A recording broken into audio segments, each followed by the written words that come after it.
قبضۂ قدرت اور اختیار میں ہے۔ وہ سات آسمان سے اوپر اپنے عرش کے مستقل ہوتے ہوئے ساری دنیا کا نظام چلا رہا ہے۔ وہ رب ذوالجلال اپنے بندوں کا بڑا رحیم ہے، کریم ہے۔ اپنی حکمت اور مشیت سے اپنے بندوں کو روزی عطا فرماتا ہے۔ کسی کو زیادہ دینا، کسی کو کم دینا، کسی کو جلدی دینا، کسی کو دیر سویر کر کے دینا، یہ رب ذوالجلال کی حکمت اور مشیت ہے۔ اللہ تعالیٰ اس کائنات کے اندر اپنے بندوں کی طرح طرح سے آزمائش اور امتحان کرتا رہتا ہے۔ جو لوگ عقل مند اور سمجھدار ہیں اس رب ذوالجلال کی ربوبیت، الوہیت اور اس کے اسماء و صفات کا اہتمام کرتے ہیں۔ ایسے لوگ دنیا آخرت میں سکون، اطمینان، راحت و آرام اور عزت کے ساتھ اللہ کے انعام و اکرام سے نوازے جاتے ہیں۔ اور جو لوگ جن لوگوں کے دل سیاہ پتھر ہو جاتے ہیں کفر و شرک کی وجہ سے، ایسے لوگ دنیا و آخرت میں ذلیل و خوار ہوتے ہیں اور اللہ تعالیٰ کے دردناک عذابوں کے شکار ہوتے ہیں۔ درود و سلام اللہ کے آخری نبی جناب محمد رسول اللہ صلی اللہ علیہ وسلم پر، کہ جنہوں نے اللہ کے احکام پہنچانے میں بے شمار تکالیف اور مسائل کو برداشت کیا، اپنے راحت و آرام کو ترک کیا۔ آپ کی رات بھی یہی کوشش، محنت، جدوجہد کہ اللہ کے بندوں تک اللہ کے احکام پہنچ جائیں، اللہ کے بندے میری امت کے لوگ ہدایت کی راہ پہ آ جائیں، گمراہی کی دلدلوں سے نکل جائیں، جہنم کے دردناک عذابوں سے بچ جائیں، دنیا و آخرت میں اللہ کے قہر و عذاب سے بچ جائیں، اور اللہ کے دنیا و آخرت میں انعام و اکرام کے مستحق بن جائیں۔ آپ کی رات کی یہی کوشش کہ جو لوگ عقل مند تھے، سمجھدار تھے، دوست تھے، انہوں نے آپ کی آواز پر لبیک کہا، انہوں نے کلمہ پڑھا، آپ کی آواز کو، آپ کی دعوت کو قبول کیا، آپ پر ایمان لائے۔ وہ کون ہیں؟ وہ صحابہ کرام رضوان اللہ علیہم اجمعین ہیں، جن کی قربانیوں پر یہ رسالت مآب کے پروانے، یہ آفتاب نبوت کے چمکتے ہوئے ستارے، یہ صحابہ کرام جنہوں نے آپ کے حکم کی تعلیم میں اپنی جان، اپنی مال کو قربان کیا، اپنے وطن کو ترک کیا، اپنے اہل و عیال کو چھوڑا، کیسی ان کی قربانیاں تھیں، کیا ان کا ایمان تھا۔ اللہ کا احکام، اللہ کا حکم آ جاتا، فوراً دنیا کی چاہے کتنی بھی محبوب چیز ہو، چاہے والدین تک کیوں نہ ہو، چاہے بیوی بچے کیوں نہ ہو، چاہے مال و دولت کا مسئلہ کیوں نہ ہو، فوراً ٹھکرا دیتے۔ یہ ان کا معمول تھا۔ اور آج ہم ہیں، ہم احکام شریعہ کے مقابلے میں آج اگر ہم اپنی زندگی کو دیکھیں، اپنے حالات کو دیکھیں، آج ہمارا رہنا سہنا نہ نبی کے طریقے کے مطابق ہے، نہ ہمارا سونا اٹھنا جاگنا نبی کے طریقے کے مطابق ہے، نہ ہمارا کھانا پکانا نبی کے طریقے کے مطابق ہے۔ اور پھر ہم اپنے آپ کو مومن اور مسلم سمجھتے ہیں۔ ہمارے ایمان کی کمزوری، صحابہ کرام کی زندگی کو دیکھو کہ صحابہ کرام نے کیسا ایمان، اب کیسا ان کے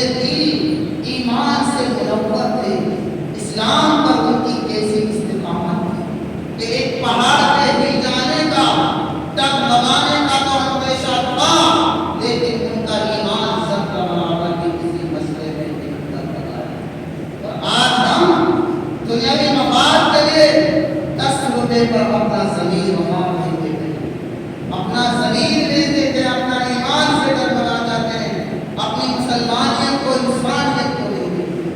صحابہ کرام کی زندگی دیکھو کہ انہوں نے کیسی زندگی گزاری۔ زید بن حارثہ رضی اللہ تعالیٰ عنہ، یہ بھی پہلے یاد رکھنا کہ تقریباً 1.5 لاکھ سے بھی زیادہ صحابہ کرام تھے، اور بھی زیادہ نبی کے زمانے میں۔ زید بن حارثہ وہ خوش نصیب صحابی ہیں جن کا قرآن میں سے نام آیا ہے، اور زید بن حارثہ خوش نصیب صحابی ہیں جنہوں نے مردوں میں سب سے پہلے اسلام قبول کیا تھا۔ پہلے نمبر پر حضرت خدیجہ، دوسرے نمبر پر حضرت زید، اور سیرت نگار میں اب اس کی تفصیل کو ان کو کس طرح کا لکھا ہے کہ بڑوں میں حضرت بکر صدیق، غلاموں میں حضرت زید، جوانوں میں حضرت علی، اور لوٹیوں میں ام ایمن، اور عورتوں میں حضرت خدیجہ۔ یہ پہلے اسلام ایمان، لیکن مردوں میں سب سے پہلے ایمان اسلام قبول کرنے والی حضرت خدیجہ، اس کے بعد حضرت زید۔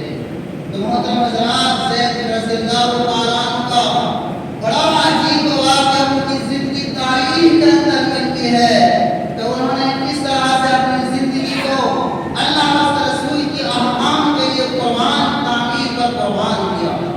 زید بن حارثہ رضی اللہ تعالیٰ عنہ کا اپنا بیان ہے کہ جب میں تقریباً 8 سال کا تھا، میں اپنی ماں کے ساتھ ننہال گیا۔ جب ننہال کو ننہال میں پہنچا تو وہاں کچھ ڈاکوں نے رازوں نے چھاپا مارا اور میری ماں کے خاندان والے کے لوگوں کے سارے مال کو لوٹ لیا اور مویشیوں کو غارت کر لے گئے، اور جتنے بھی بچے تھے سب کو قید کر لیا، اور ہم کو اپنا قید کر ہم کو اپنے ساتھ میں لے گئے۔ سارے راجا اور کو چھاپا مار کر لے گئے۔ آخرکار میں حضرت نے منڈا ہو گئے۔ حضرت زید کو عکاظ منڈی کے اندر غلام کی حیثیت سے بیچ دیا۔ اسی منڈی کے اندر حکیم کی نظام جو حضرت خدیجہ کے بھائی تھے، چچا صاحب بھائی تھے، ان سے ملنے کے لیے گئی تھی۔ وہ کہیں جب سفر سے اپنے گھر پر آئے تو حضرت خدیجہ رضی اللہ تعالیٰ عنہ کا جب تک نبی سے نکاح بھی نہیں ہوا تھا، اپنے چچیرے بھائی سے ملنے کے لیے گئی تھی۔ وہ بہت خوش ہوئے، ان کو آمدید کہا۔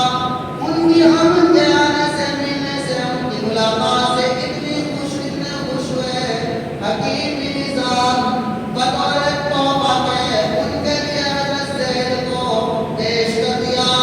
بہت خوش ہوئے، کہا کہ خدیجہ آپ مجھ سے ملنے آئی ہیں، میں آپ کی ملاقات سے آنے سے بہت متاثر ہوا ہوں، اور ملنے کی علامت ہے کہ آپ کو مجھ سے محبت ہے۔ آدمی کسی کے پاس جاتا ہے، اسی کے پاس بیٹھتا ہے جس سے انسان کو محبت ہو، الفت ہو۔ تو حکیمی نظام بہت متاثر ہوئے، اور تمہاری محبت کا بدلہ میں دیتا ہوں کہ میں عکاظ منڈی سے کئی غلام خرید کے لایا ہوں، آپ ان غلاموں میں سے پسند کر لیجئے کہ ان غلاموں میں سے جو بھی آپ کو جو غلام پسند ہو، وہ غلام آپ اپنے لیے بطور خدمت کی میری طرف سے تحفے کے طور پر لیجیے۔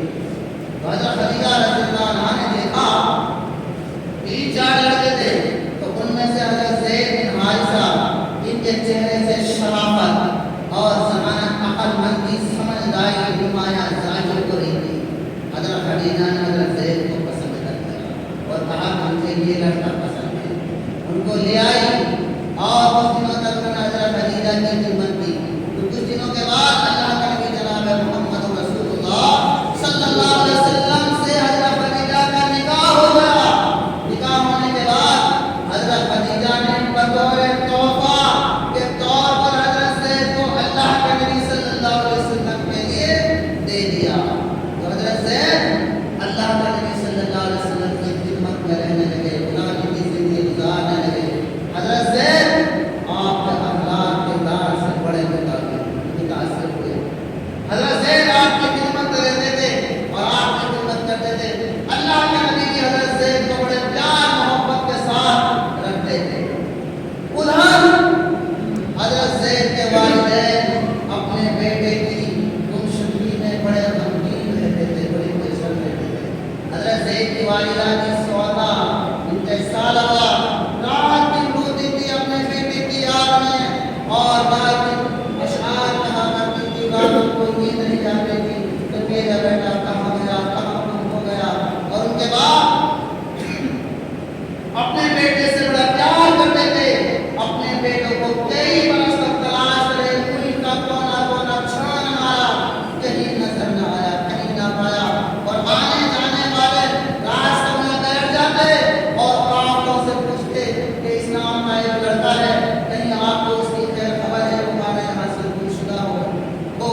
کا تو ان کا بیٹا گم ہو گیا ہے، والدین دونوں بڑے پریشان ہیں۔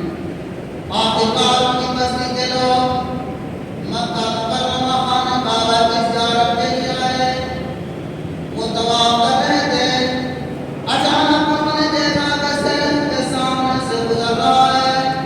انہوں نے فوراً آواز دی، پہچان لیا۔ انہوں نے کہا کہ تم زید ہو؟ کیا تم زید ہو؟ اس نے کہا کہ ہاں میں زید ہوں۔ انہوں نے کہا کیا تم ہمیں پہچانتے ہو؟ کہا کہ ہاں میں نے آپ کو پہچان لیا، تم تو میری بستی اور میرے قبیلے کے ہی لوگ ہو۔ آپس میں ایک دوسرے کو پہچان لیا اور ساری بات چیت ہوئی۔ زید نے ساری داستان اپنے ان قبیلے کے لوگوں کو سنائی، جیسے جس طرح سے وہ آئے تھے۔ انہوں نے فوراً اپنی ذات کو مکمل کیا، مکمل کرنے کے بعد واپس گئے۔ ان کے ماں باپ کو جا کر اطلاع دی کہ ہم نے زید کو مکہ مکرمہ میں خود اپنی آنکھوں سے دیکھا ہے، بات چیت بھی کی ہے، ساری انہوں نے اپنی داستان سنائی ہے۔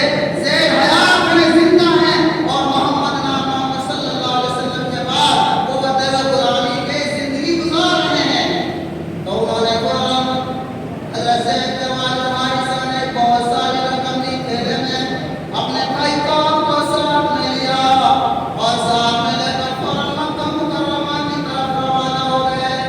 مکے کے اندر آئے، لوگوں سے پوچھا مکے کے اندر کوئی محمد نامی شخص ہے؟ لوگوں نے بتایا تھا بڑا باعزت باوقار پاکیزہ عبد المطلب کا پوتا ہے، خاندان میں بڑے باغات ہیں، سوالوں کو بھوکوں کو کھلاتے پلاتے ہیں، پریشان لوگوں کی پریشانی کو دور کرتے ہیں۔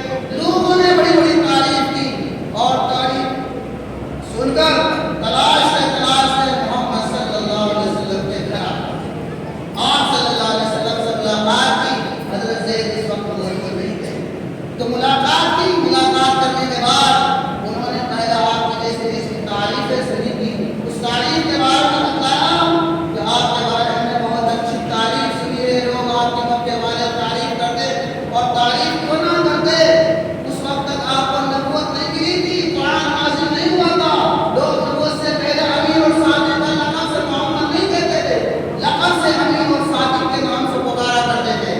تو انہوں نے پہلے آپ کی تعریف کے بعد تعریف کی اور تعریف کرنے کے بعد کہنے لگے کہ ہم آپ کے پاس جو زید ہے یہ میرا بیٹا ہے، ہم اس کو کافی برسوں سے تلاش رہے ہیں، اس کے غم میں اور اس کی پریشانی میں ہماری یہ حالت ہے، آپ مجھے دیکھ رہے ہیں کہ میں کیسا بکھرا ہوا ہوں، ادھار ہو چکا ہوں، کمزور ہوں، اور اس کی والدہ کی مجھ سے بھی زیادہ حالت خراب ہے۔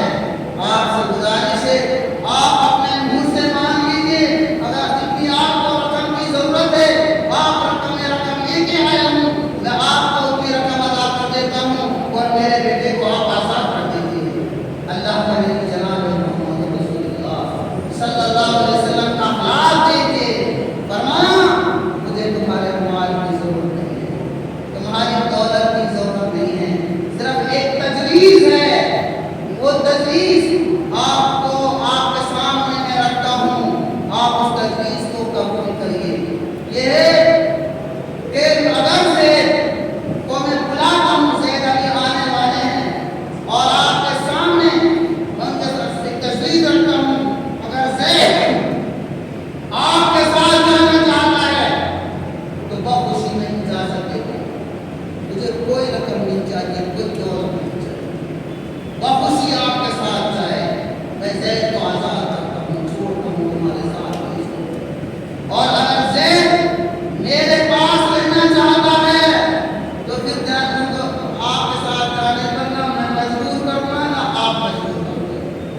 انہوں نے آپ کی تجویز بخوشی منظور کی، بخوشی منظور کی، خوش ہو گئے کہ یہ تو بہت اچھی تجویز ہے، ان کو یہ امید تھی بغیر رقم کے زید ہمارے ساتھ چلتے گا۔ تھوڑی دیر کے بعد زید آئے، انہوں نے وہ بیٹھے ہوئے تھے، اللہ کے نبی جناب محمد رسول اللہ صلی اللہ علیہ وسلم نے زید کو بلایا، بٹھایا، فرمایا آپ ان کو جانتے ہو یہ کون ہے؟ دوسرا کون ہے؟ زید نے کہا کہ یہ میرا ابا حارث ہے، یہ میرا چچا کعب ہے، خوب اچھی طرح سے جانتا ہوں، پہچانتا ہوں۔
یہ زید اللہ کے نبی جناب محمد رسول تو یہاں ایک مسئلہ میں بتانا چاہتا ہوں. دیکھو زید اللہ کے نبی کی غلامی کو مزدوری کو ترجیح دے رہے ہیں ماں باپ کو پاتا ہے.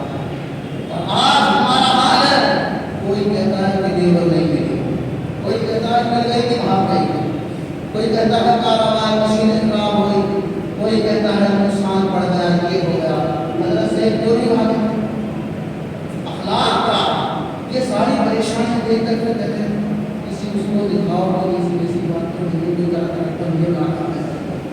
ایسے لوگوں کو جواب دو کہ تمہارے کارخانے میں شیطانی اثر ہے, شیطان تم ہو. مزدوروں کو ذرا ذرا سی کمی کوتاہی پر ڈانٹ کے پکڑتے ہو, گالی گلوچ کرتے ہو, مارتے پیٹتے ہو, برا بھلا کہتے ہو. اللہ کے نبی کا یہ واقعہ تمہاری آنکھوں کے سامنے بھی حقارت سمجھتے ہو. اور بہت سے لوگ ایسے جاہل گھمنڈی ہیں کہ مزدور ڈرائیوروں کے سامنے گاڑی کا اپنی سیٹ پہ بیٹھنے میں بے عزتی سمجھتے ہیں, ان کے ساتھ کھانے پینے میں اپنی بے عزتی سمجھتے ہیں. اللہ کے نبی نے زید کو اپنے ساتھ ملایا گیا. اللہ تعالیٰ نے اس روزی کے ذرائع ایک دوسرے سے ذرائع وسائل وابستہ کر رکھے ہیں. امیر کو غریب کی ضرورت ہے, غریب کو امیر کی ضرورت ہے. اللہ تعالیٰ نے اس کا سامان سب کا برابر رکھا ہے. یہ امیری غریبی یہ گزرا کی حالت یہ تو آزمائش اور امتحان ہے. سبب لوگ آج ہمارے پاس سے مزدور کیوں بھاگتا ہے؟ ہماری ظلم و زیادتی کی وجہ سے. اور بھی بہت ساری کمیوں کو تاکہ نہیں بتانا ہے. اور بہت سے لوگ ایسے ہوتے ہیں اللہ تعالیٰ کو سیکھنا پڑتا ہے. بہت سے لوگ کسی کی مجبوری سے ناجائز فائدہ اٹھاتے ہیں. مثال کے طور پر کسی کی مجبوری یہ ظلم و زیادتی, کسی مجبوری مثال کے طور 500 کے دہاڑی ہے تو وہ شخص کیا کرتا ہے کسی کی مجبوری سے ناجائز فائدہ اٹھاتا ہے. اس کو کوئی کام نہیں ملتا ہے, چلو میں رکھ لے 400 روپئے, وہ 400 رکھ لیتا ہے, شام کو 200 روپئے دیتا ہے, 200 روک کے رکھتا ہے, کل نہیں آئے گا بھاگ جائے گا. یہ ظلم ہے. یہ غریبوں کے ساتھ مزدوروں کے ساتھ ظلم ہے اور ظالم کو اللہ تعالیٰ کو نامی پکڑتا ہے. میری آنکھوں کے سامنے درس و قصے ہیں ایسے دنیا کے حالات کے. الحمدللہ دنیا کے حالات کے معاملے میں آپ سے زیادہ حالات کا کاروبار نہیں کرتا اور کاروبار کرتے ہو تو کس کی کرتے ہو. چلو تو ایک چھوٹا سا قصہ سنا دیں. درس و قصے ایک شخص ایک مہینے میں 2.5 لاکھ کا نقصان کا بالکل کاروبار ایک بڑی زیادہ ان کے ساتھ لے گیا اس کو کارخانے میں دعا کرتا ہے کہ اس کو دعا دیا اس کے سامنے دعا پڑھائی اور چلانا ضرور کی بات انشاءاللہ اللہ کی ساتھ سنی دے تمہاری آنکھوں کے سامنے آ جائے. 5 نہیں 2 بجے وہ بتا رہا تھا 2 بجے اٹھا اور اس کو ایسے لگا کہ کسی نے اٹھایا چل کر پھر جاتا ہے. وہ 2 بجے اس نے گاڑی اٹھائی کر گیا تو جا کر دیکھا کہ شام کی تصویریں چلا رہے تھے. جان بوجھ کے مزدوروں نے الٹ تار لگا وہ جان بوجھ کے حامی بنا کرتے تھے, مشینوں کو پھونکتے تھے. جو ساری داستان بتائی گئی ایسا کیوں ہو رہا تو مزدوروں کے ساتھ پیار سے وہ ورنہ مزدور برباد کرنا تھا. مزدوروں کے ذریعے سے برباد بھی کر دیتا ہے, تباہی بھی دیتا ہے. آپ کو اچھا لگے ٹھیک ہے, نہ لگے تو اپنا برباد کرو, اپنا کوئی اس کو تباہ کیجیے. تو دونوں طرف سے اور بعض مزدور ایسے رہتے ہیں تو دونوں طرف سے بھی کمی کوتاہی ہوتی ہے. ہمیں زید سے مالک کو بھی مزدور سے بھی نصیحت دیتی ہے. اللہ کے نبی صلی اللہ علیہ وسلم نے زید کو بول دے دیا, منہ بولا بیٹا بنا لیا. یہ پالا جسے بھی کہتے ہیں بیٹا بننا بھی جسے بھی کہتے ہیں, اپنا بول کا بیٹا بنا لیا. ابھی آپ کو نبوت نہیں, ابھی قرآن نازل نہیں ہوا. کچھ دنوں کے بعد جب آپ کو نبوت